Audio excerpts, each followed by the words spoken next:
Norbert,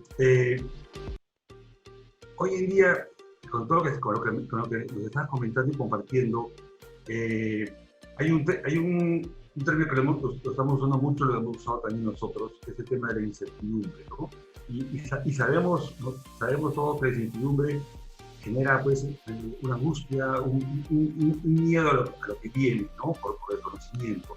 Entonces, cuando se está en una posición de liderazgo, y hablamos de liderazgo influyente, lidiar con la incertidumbre es, pues, yo supongo que es todo un reto, ¿no? Y yo sé que viene, es parte de la regla del juego, pero es lo que hay, es lo que hay.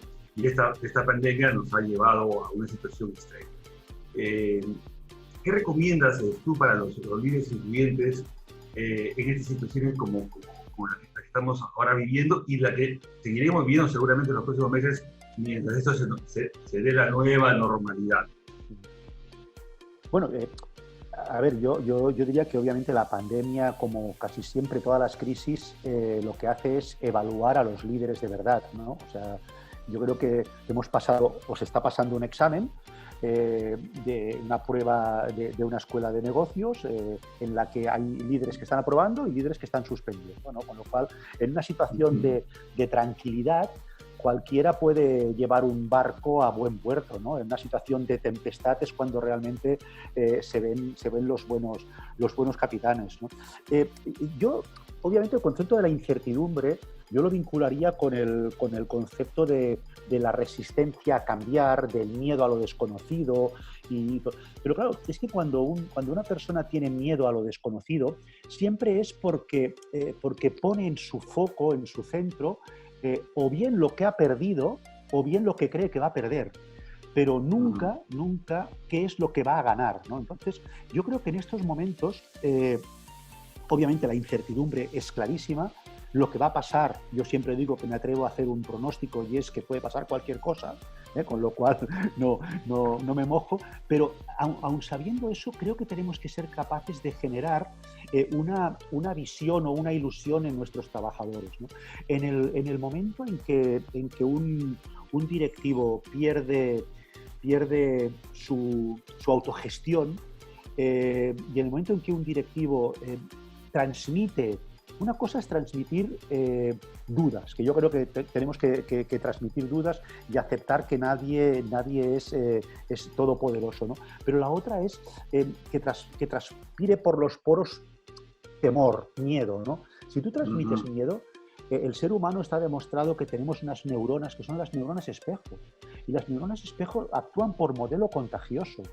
Si tú tienes un líder que realmente tiene miedo a este futuro, toda tu gente va a tener miedo a este futuro. Y no estoy diciendo que pintemos un mundo maravilloso, idílico y de Alicia en el País de las Maravillas, ¿no?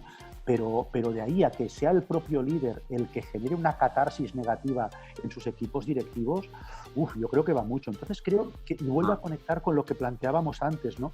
Esta incertidumbre hay que gestionarla sin perder de vista nuestro propósito y contando historias que realmente nos ayuden a generar engagement en la gente. Para mí estos son los conceptos, ¿no? Porque la gente siempre pensamos en lo que hemos perdido vamos a perder, nunca en lo que pueda haber de bueno en una crisis, ¿no? Y sé que decir que una crisis genera cosas buenas, pues a la gente no le gusta, pero todos los que hemos pasado crisis personales, profesionales y empresariales, finalmente sabemos que hemos estado mejor que cuando abordamos esa situación de crisis.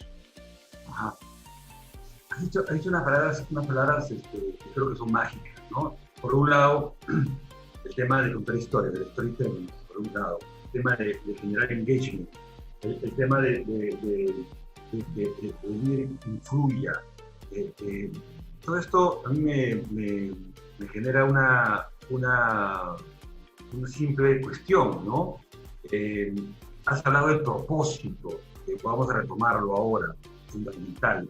Entonces, ¿cuán importante, en tu opinión, Norbert, es que el líder influyente sepa transmitir ese propósito de la organización a los equipos con los que trabaja? Para mí, fíjate que ha sido prácticamente de lo primero que he dicho de volver a los orígenes, ¿no? Y para mí es el elemento clave, ¿no? Y es Y es, ahí creo que era Sant Antoine Saint-Exupéry que planteaba para mí una maravillosa frase que dice: si quieres construir un barco, genera primero en la gente el deseo y anhelo de mar abierto. Y en ese momento la gente construirá el barco a toda prisa, pero lo que normalmente hemos hecho en las compañías es entregarle a la gente los tablones, los clavos, el martillo y pedirle que construya un barco. Y a lo mejor a esa persona no le gusta navegar. Entonces, yo creo que de alguna manera, si no generas ese anhelo de propósito, estás perdido. Obviamente, hablar para nuestros directivos y decir esto en el Centro de Excelencia de Gestión Humana me da vergüenza, ¿no? Pero es que todos hemos visto más de una vez y hemos vibrado continuamente con el círculo dorado de Simon Sinek, ¿no? Donde ahí está la auténtica clave, en el why. ¿Cuál es el why? ¿Cuál es el por qué? ¿Cuál es el para qué de las cosas? Cuando normalmente nos centramos en el qué tienes que hacer y cómo tienes que hacerlo, pero nunca en el por qué, ¿no? Y esto sucede, yo siempre digo que es como un trauma. Yo soy psicólogo y a veces me gusta hacer de psicólogo, medio en broma, pero es un trauma que arrastramos desde pequeños. Todos los que estarán escuchando esta entrevista y tienen niños pequeños de 2-3 años, los niños pequeños pasa una época del por qué. ¿Y por qué papá? ¿Y por qué mamá? ¿Y por qué? ¿Y por qué? ¿Y por qué? Y al final, como no te quedan argumentos, porque te lo digo yo, entonces te ha creado un trauma que si no estás continuamente diciéndole a la gente el por qué y el para qué, yo creo que es imposible, ¿no? Lo que pasa es que por eso hay mucha gente, y no estoy hablando porque probablemente, y además lo puedo entender, gente de la que esté escuchando la entrevista, puede parecer que esto es demagogia, ¿no? Yo no voy a decir que todo el mundo salvamos vidas, pero sí que todas las tareas tienen un porqué. Todas las tareas tienen un propósito que suma a que luego la sociedad, el usuario, la ciudadanía tenga una calidad de vida que a lo mejor no tiene, ¿no? Entonces, encontrar ese motivo es fundamental. Y ese motivo se puede encontrar desde un área de calidad hasta un área de IT, hasta un área de marketing. Obviamente, a lo mejor ventas lo tiene más fácil porque está en contacto con el cliente usuario final, pero hemos de buscar ese concepto hacia adentro.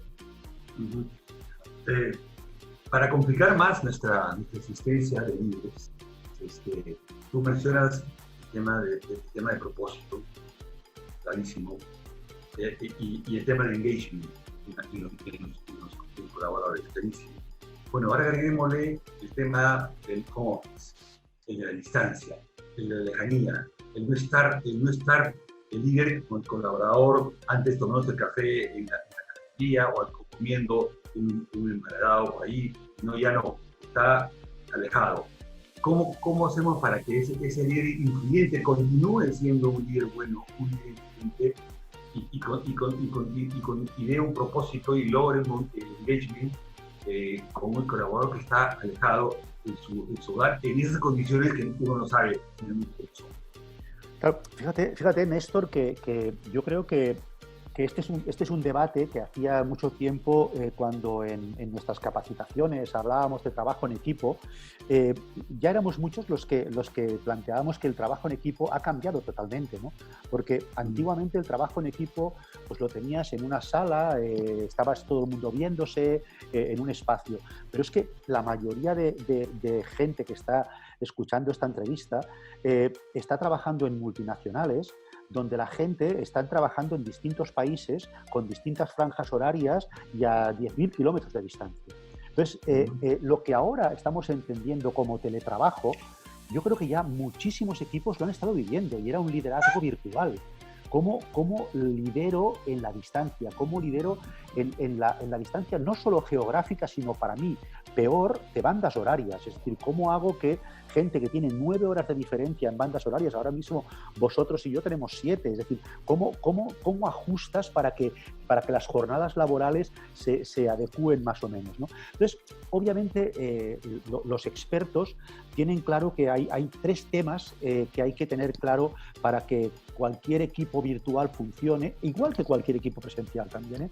Una es, y no es el propósito, pero es saber el qué tengo que hacer, ¿no? Es decir, si tú no tienes claro el objetivo, el contenido de lo que tienes que hacer, estás perdido. Entonces, yo creo que igual que antes decíamos el para qué, de Simon Sinek no quería decir que el qué no fuese importante, con lo cual el qué hemos de hacer en equipos virtuales es fundamental. Igual que el cómo de Simon Sinek, el metodologías, procesos, el cómo hemos de trabajar, qué hemos de hacer y cómo hemos de trabajar. Yo creo que en este confinamiento lo que nos hemos encontrado es que probablemente la mayoría de personas el qué lo tenía claro porque se iba arrastrando algo que hacía en su día a día, pero el cómo ha cambiado. Porque gente que no había usado jamás Zoom, ni había usado jamás Teams, ni había usado jamás ninguna tecnología, le ha tocado entrar a trabajar con una tecnología que no sabía, con lo cual ahí tenemos otro factor. Y el tercer concepto, más allá del contenido y el proceso, contenido una cosa, proceso otra, es el tema del ambiente y el clima. Y yo por eso hacía referencia antes que hemos de crear entornos donde, aunque sean virtuales, podamos tener espacios para hablar de nosotros, de cómo nos sentimos, de cómo nos encontramos. Obviamente, las compañías que llevan trabajando virtualmente mucho tiempo saben que es imposible mantener un equipo virtual cohesionado sin por lo menos una vez o dos al año encontrarse físicamente.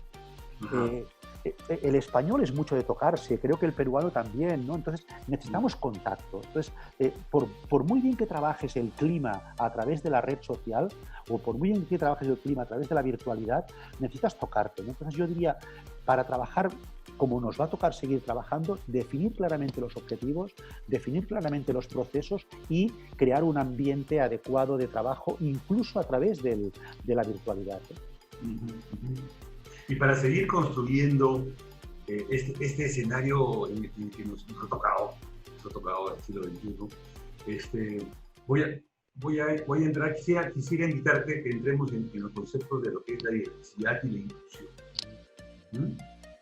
Porque finalmente es parte de la realidad, como todo. Así como se vende un servicio, un producto, así como producimos y comercializamos, convivimos todos los seres humanos, ¿no? Y en ese sentido todos tenemos, todos estamos presentes. Entonces, ¿qué tipo de respuestas, qué tipo de fortalezas debe tener este líder influyente para justamente lograr que toda esta diversidad e inclusión en la que estamos y vivimos, pues también confluya y sume a este propósito que estamos considerando fundamental? A ver, fíjate, yo creo que la mayoría de la gente que estamos ahora en la entrevista, ya hace tiempo éramos buenos y habíamos sido buenos resolviendo problemas. Es decir, un problema, disculpad, no es más que una desviación entre los objetivos que me había planteado y los que he conseguido, con lo cual es un gap en temas técnicos. Entonces, yo creo que eso lo hemos sabido resolver bastante bien en las empresas, el concepto de la resolución de problemas. Ya hace bastantes años, no muchos, pero bastantes, debido al concepto de la diversidad, somos muchos los que hemos incluido el concepto de que no basta solo con resolver problemas, sino que hemos de aprender a gestionar conflictos.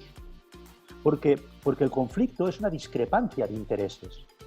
Y ahí la mayoría de nosotros no hemos sido capacitados para saber gestionar diferencias de intereses.